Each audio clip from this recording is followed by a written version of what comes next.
ఒక్కసారి కొమ్మూరి గోల్డ్ కి కాల్ చేయండి. తాకట్లో ఉన్న మీ బంగారాన్ని విడిపించి మార్కెట్ ప్రైస్ కి వాళ్ళు కొనుక్కుని మిగతా డబ్బులు మీకు ఇచ్చేస్తారు. రక్తం పంచుకుని పుట్టిన బిడ్డ ఒక గంట కనిపించకపోతే ఎలా ఉంటది? గుండె ఆగినంత పని అవుద్ది. అలాంటిది 12 రోజులుగా తన బిడ్డ కోసం గుండెలు బాదుకుంటోంది ఈ తల్లి. ఏమైపోయిందో, ఎటుపోయిందో, అసలు ప్రాణాలతో తిరిగి వస్తుందో లేదో అన్న ప్రశ్నలు మదిలో మెదలడంతో ఈ తల్లి చూస్తున్న నరకం నిజంగా వర్ణాతీతం. అసలు దేవుడు అనేవాడు ఉంటే ఏ తల్లికి ఇలాంటి కష్టం రావచ్చు?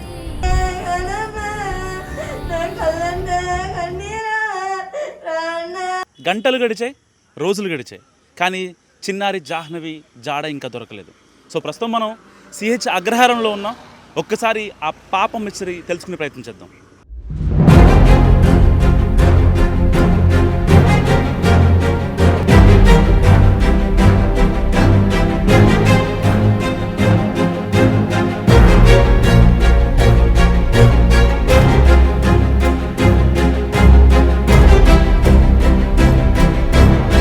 జూన్ 6 ఉదయం 11:15 పాపతో పాటు కుక్క కూడా మిస్సింగ్.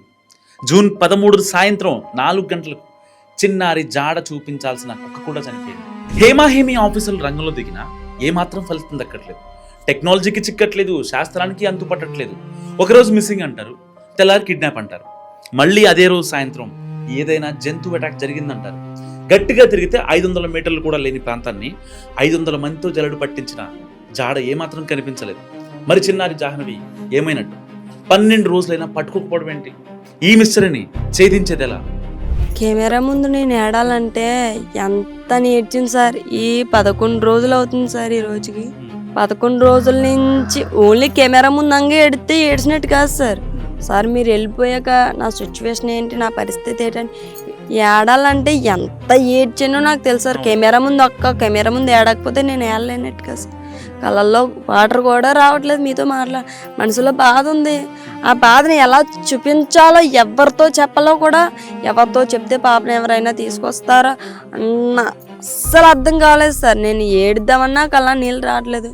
ఏదైనా జరుగుతుందా, హార్ట్కి ఏమైనా అవుతుంది, పట్టేసినట్టు అయిపోతుంది సార్ హార్ట్. అలాంటి సిచ్యువేషన్లో కూడా బ్యాడ్ గవర్నమెంట్లో తల్లి ఏదో చేసేసింది, తల్లి ఆడట్లేదు, తల్లి నిర్లక్ష్యం వల్ల. అంటే నిర్లక్ష్యం ఏమో సార్, రోజు ఉదయం లేస్తే సాయంత్రం పడుకునేంత వరకు జరిగేది అదే.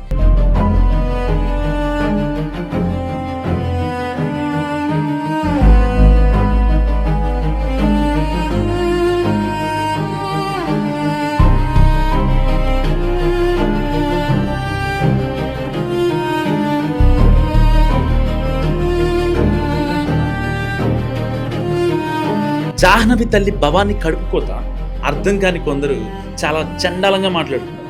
మూలిగి నక్క మీద తాటిగా పడ్డట్టు. అసలు కన్న కూతురు ఉందో లేదో అనే బాధలో తానుంటే తల్లి భవానిని చంపేసి ఉంటుంది. తల్లిదండ్రులు కనీసం ఏడవట్లేదని కామెంట్ చేస్తుంటే ఆ తల్లి మెంటల్గా, ఫిజికల్గా చితికిపోతుంది. మా వదిన హెల్త్ కూడా బాగోలేదు సార్. బాగోపోయినా ఆ పాప కోసమే ఏడుస్తూ చిన్న పాపను కూడా పట్టించుకోకుండా ఉండిపోతుంది సార్. కానీ ఆ అమ్మాయి మీదే ఎక్కువ అనుమానం పడి కామెంట్లు నచ్చినట్టు పెడుతున్నారు. ఇక్కడికి వచ్చి ఒకసారి చూస్తేనే కానీ తెలియదు ఆ బాధ ఏంటో. పడే వాళ్ళకే తెలుస్తుంది ఆ బాధ. తల్లి తండ్రి మీద ఎక్కువ అనుమానం పడుతున్నారు సార్. ఆ అనుమానం ఏంటో మాకు తెలుస్తుంది. మా వదినకి మా అన్నయ్యని వాళ్ళ మీద అనుమానం పెట్టి కామెంట్లు పెడుతున్నారు. హాల్ చేసుకుంటే వాళ్ళు అంతలా ఆర్డర్ కాదు సార్. ఇకనైనా పాప తప్పిపోయిందని పేరెంట్స్ని తిట్టేవాళ్ళు కుదిరితే ఆ ఫ్యామిలీకి ఎంతో కొంత సహాయం చేయాలి. వాళ్ళ పరిస్థితి నిజంగా దారుణంగా ఉంది. పాప అంత దూరం వెళ్ళలేదు సార్, ఎందుకంటే ఎప్పుడు వెళ్ళలేదు కూడా. పాప అంతట్లోనే మొత్తం ఆల్రెడీ అంతా నతికేసాం. 100 మంది ఊళ్ళో వాళ్ళు కూడా వచ్చారు. అయినా సరే సనకులు కూడా దొరకలేదు.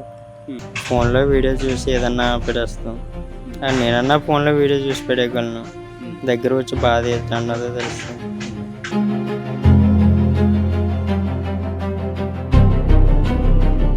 చిన్నారి జాహ్నవి తల్లిదండ్రులు నిజంగా చాలా ఇన్నోసెంట్స్. వాళ్ళు పెద్దగా చదువుకోలేదు, వాళ్ళకి ఏం తెలియదు పాపం. కన్న కూతుర్ని కాదనుకునే మైండ్ సెట్ కాదు వాళ్ళది. వాళ్ళ అమ్మ నాన్నని ఆ దీన స్థితిలో వాళ్ళని చూశాక వాళ్ళని ప్రశ్నలు అడిగితే ఎక్కడ బాధపడతారని నిజంగా నాకే బాధేస్తుంది. ఇలాంటి కేసుల్లో ఎవిడెన్సెస్ కన్నా ఎమోషన్స్ చాలా ఇంపార్టెంట్. దయచేసి చేతులు దండం పెట్టి ఒకటే కోరుకుంటున్నా, ఒక ఆడబిడ్డ తప్పిపోయి 12 రోజులుగా చంటి బిడ్డ కనిపించగా తల్లి తండ్రి వాళ్ళ కుటుంబ సభ్యులు అల్లాడిపోతున్నారు. నిజంగా వాళ్ళిద్దరిని చూస్తే నాకే చాలా బాధగా ఉంది. వయసులో చిన్నపిల్ల, 20 సంవత్సరాల పిల్ల. ఆ చంటి బిడ్డ కనిపించకుండా అమ్మాయి పడే ఆవేదన నిజంగా వర్ణనాతీతం. మనం ఏదైనా కొంచెం మానవతా దృక్పథంతో మనం సర్వీస్ చేయడానికి, లేకపోతే వాళ్ళకి సపోర్ట్ గా నుంచోడానికి చూడాలి తప్పించి దయచేసి సామాజిక మాధ్యమాల ద్వారా తప్పుడు వార్తల్ని ప్రచారం చేయకండి. జూన్ 16న సమయం సరిగ్గా సాయంత్రం 4 గంటలు పామాయిల్ తోటలో చేతబడి బొమ్మలు కలకలం రేపాయి. దీనికి పోలీసులు ఏం చెప్పారంటే సీన్ రీకన్స్ట్రక్షన్ చేస్తున్నామని చెప్తున్నారు. ఆ రియల్ టైంలో 12 గంటలకి ఒక పాపని అక్కడ చూసి ఏవో జంతువు తీసుకెళ్ళి ఉంటే ఆ విధంగా రీకన్స్ట్రక్షన్ ఆఫ్ సీన్ అంటారు దీన్ని. రీకన్స్ట్రక్షన్ ఒక డాల్ని పెట్టి దాంట్లో ఫ్లష్ పెట్టి ఆ వాసనకి ఆ స్మెల్కి పైనుండే జంతువు వచ్చి తీసుకెళ్తే వెళ్తే అన్ రూట్లో ఉన్నటువంటి కెమెరాలో క్యాప్చర్ చేస్తాయి. అలాగే ఈ సంచార జాతులకు సంబంధించిన వ్యక్తులు చాలామంది సీజనల్గా ఇక్కడికి వస్తారు, వచ్చి జీడిపిక్కలు అవన్నీ ఇక్కడ వేరుకుంటారు. వాళ్ళ బ్యాచ్ కూడా 15 రోజుల క్రితం వచ్చి ఒక 4 రోజులకి ఇటువైపు జీడిపిక్కలు ఏరుకుంటానికి వచ్చినట్టుగా వాళ్ళు మళ్ళీ తిరిగి వెళ్ళారు అని తెలిసింది. ఆ టీమ్స్ గురించి కూడాను ఎవరెవరు వచ్చారు, ఎక్కడ నుండి వచ్చారు కూడా వెరిఫై చేస్తున్నాము. ఇదే సీన్ రీకన్స్ట్రక్షన్ చేస్తున్నారన్న పోలీసులు మరి కొండ చిలువ మిగిందని ఎలా చెప్పారు? పాసర్ బై ఎవరైనా తీసుకెళ్తుంటే అది టెక్నికల్ అనాలిసిస్ లో వెరిఫై చేయడానికి ట్రై చేస్తున్నాం. సీసీ ఫుటేజ్ తీసుకున్నాము, ఐపీడీఆర్ తీసుకున్నాము, టవర్ డంపులు తీసుకున్నాము. ఇవన్నీ అనాలిసిస్ ఇస్ ప్యారలీ గోయింగ్ ఆన్. ఖచ్చితంగా అండి, అడవి జంతువుల వల్ల కూడా ప్రమాదం ఉండే అవకాశం ఉంది. చిన్న పాప కాబట్టి, షీ వెయిస్ వెరీ లిటిల్ కాబట్టి ఏదన్నా వైల్డ్ యానిమల్ లాక్కొని వెళ్ళే అవకాశం ఉంది. దానికోసమే ఫారెస్ట్ డిపార్ట్మెంట్ ని రిక్వెస్ట్ చేసి వాళ్ళని కూడా రోపిన్ చేయడం జరిగింది. డ్రోన్ సెర్చ్ కంటిన్యూ అవుతుంది ఆ యాంగిల్ లోనే. 6 పాయింట్లు గుర్తించామన్నారు సార్. 2 days నుంచి కూడా ఎన్డీఆర్ఎఫ్ అన్ని బృందాలు కూడా మొత్తం అడివంతా చెల్లెసి పెట్టారు సార్. ఒక క్లూ కూడా దొరకలేదు. అవునమ్మా, all efforts we are doing so far.